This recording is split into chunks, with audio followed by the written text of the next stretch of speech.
Konsistensi berbagai kejadian dalam Alkitab seringkali dianggap sebagai sebuah kebetulan atau hanya karangan, termasuk nubuatan kelahiran Yesus, singa dari Yehuda. Di zaman Perjanjian Lama, menjelang akhir hidupnya Yakub, ia memberikan doa berkat sekaligus nubuatan untuk anak-anaknya. Untuk Yehuda, Yakub menyatakan, Yehuda adalah seperti anak singa. Tongkat kerajaan tidak akan beranjak dari Yehuda ataupun lambang pemerintahan dari antara kakinya. Nubuatan tersebut digenapi beberapa ratus tahun kemudian oleh keturunan Yehuda, yaitu Daud. Tidak ada yang menyangka bahwa ia akan memimpin kerajaan Israel. Saat Daud memerangi orang Aram, Allah berkata, Yehuda ialah tongkat kerajaanku. Dan tidak berhenti sampai di sini, nubuatan tersebut juga dituntaskan oleh Yesus yang disebut anak Daud. Dalam kitab Wahyu, Yohanes menuliskan bahwa seorang tua-tua yang melayani di tahta Allah menyebut Yesus sebagai singa dari suku Yehuda, yaitu tunas Daud.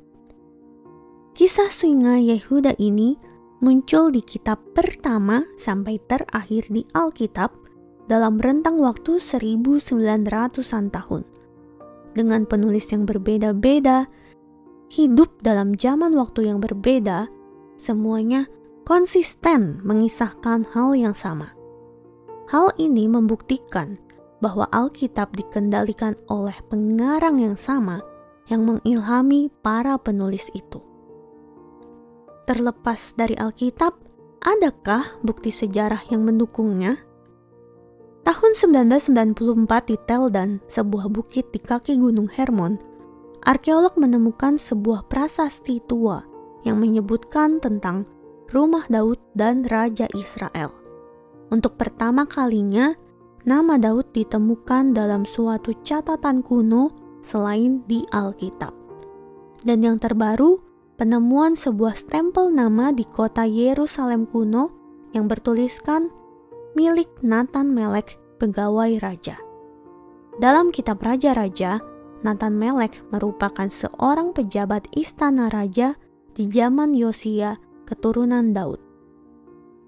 Bila keberadaan Daud didukung oleh temuan-temuan sejarah non-Kristiani, bukankah kita bisa menyimpulkan bahwa Daud adalah tokoh sejarah, bukan mitos ataupun dongeng.